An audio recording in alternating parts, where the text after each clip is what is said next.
Ketika kita berbicara komedi, mungkin komedi adalah sebuah lahan, sebuah tempat yang paling demokratis. Saya akan selalu nyubit.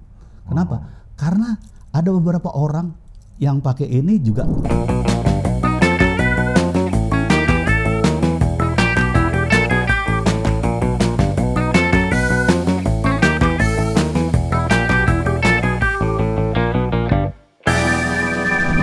Mas Indro, masuk tahun politik, di era zaman Mas Indro masih awal-awal warkop, apa ya, bukan berdiri ya, awal-awal warkop berkegiatan komedi. Iya.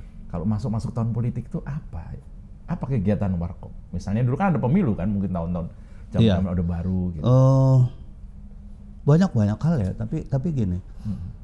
Ya mungkin aku harus ceritain dulu bagaimana warkop itu tertib, bagaimana warkop itu konsisten terhadap apa yang pernah dipilih gitu. Tertib. Apa maksudnya warkop? Tertib kayak gini. Ketika tadinya cuma lucu-lucuan doang yang namanya Kasino sama Nano, sama Rudy Badil nih yang justru yang ngacak-ngacak gitu ya. Ditemukanlah oleh seorang Temi Lesanpura namanya, dibawa ke radio.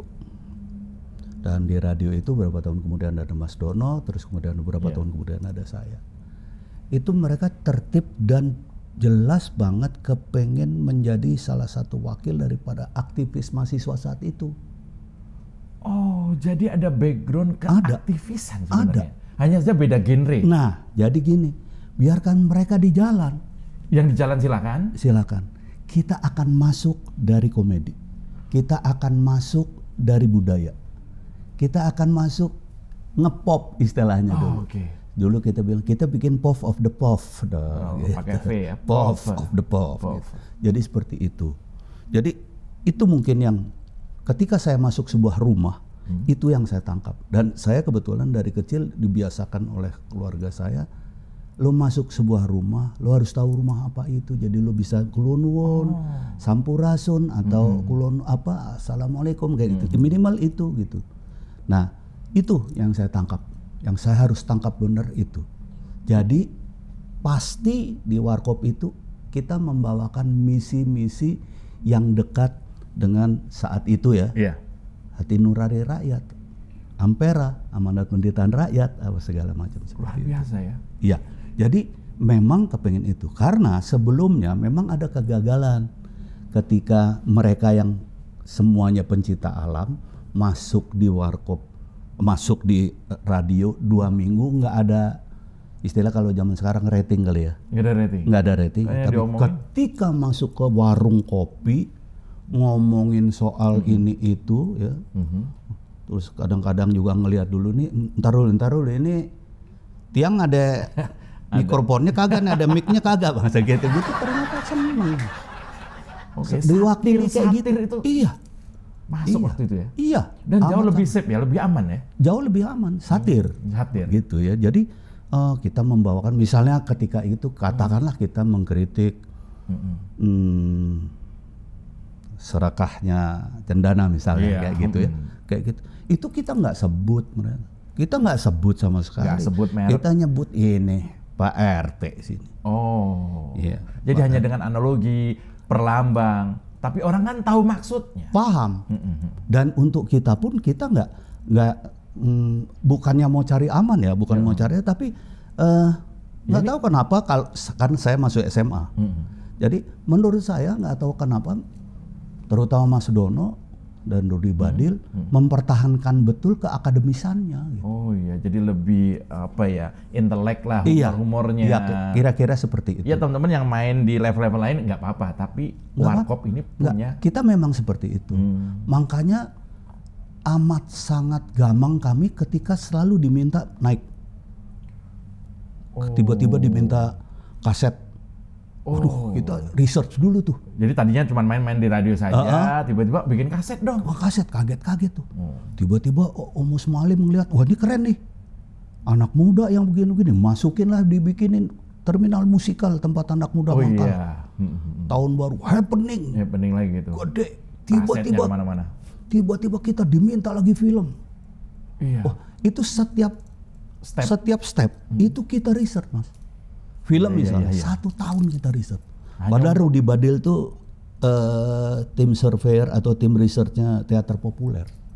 Oh, oke. Rudy Badil. Ikut terlibat di situ. Iya, film pertama apa dulu? Waktu pertama kami Mana Tahan. Mana Tahan itu yang film pertamanya? Pertama, dan itu cerita dari kita.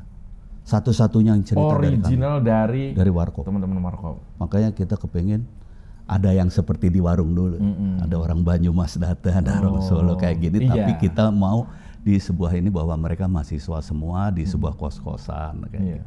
Dan setelah kita riset bahwa di film ini ternyata miliknya menengah bawah, film nasional, maka kita juga nggak kepengen terlalu berat nih apa yang kita ini di situ. Kita cuman ya autokritik lah, mengkritik diri sendiri lah kayak gitu. Dan lebih mudah diterima di masyarakat. Lebih diterima di masyarakat. Itu adalah perjuangan Warkop membuat genre komedi sendiri, ada satir di situ, dan ada tadi background aktivis quote and quote ya.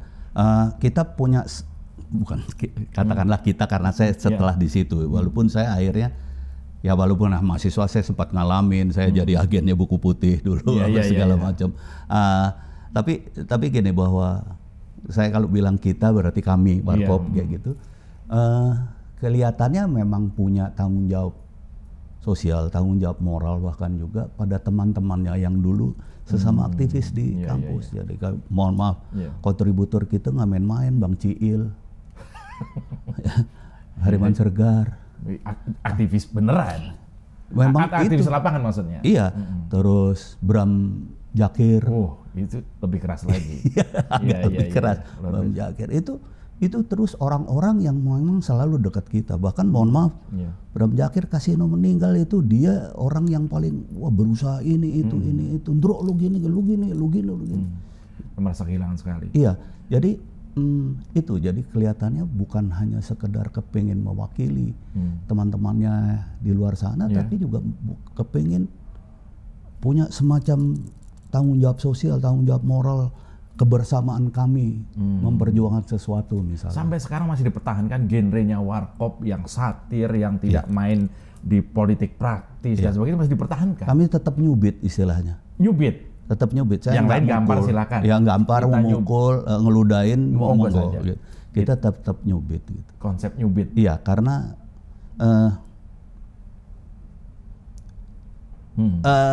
apa ya? Keintelektualan tidak dekat dengan kekerasan, Mas. Harusnya kalau intelektual itu ya sudah jauh dari kekerasan. Iya, itu buat kami itu.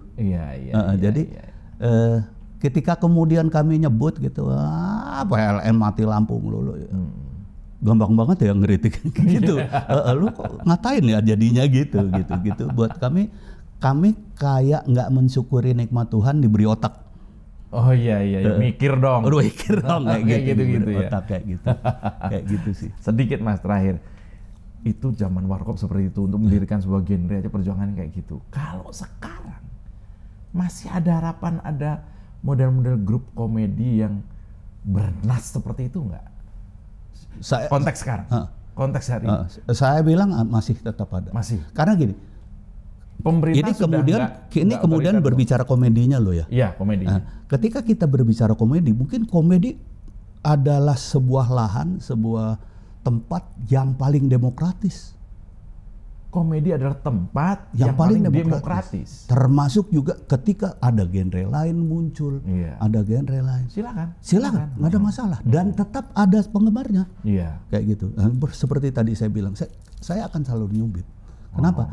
Karena ada beberapa orang yang pakai ini juga. Dan senengnya main cubit-cubitan aja. Gitu kan? Cubit-cubitan aja. Paling saya cuma bilang kalau kayak gitu saya ingat kalimatnya saktinya Mas Indro. Gile lu, Ndro.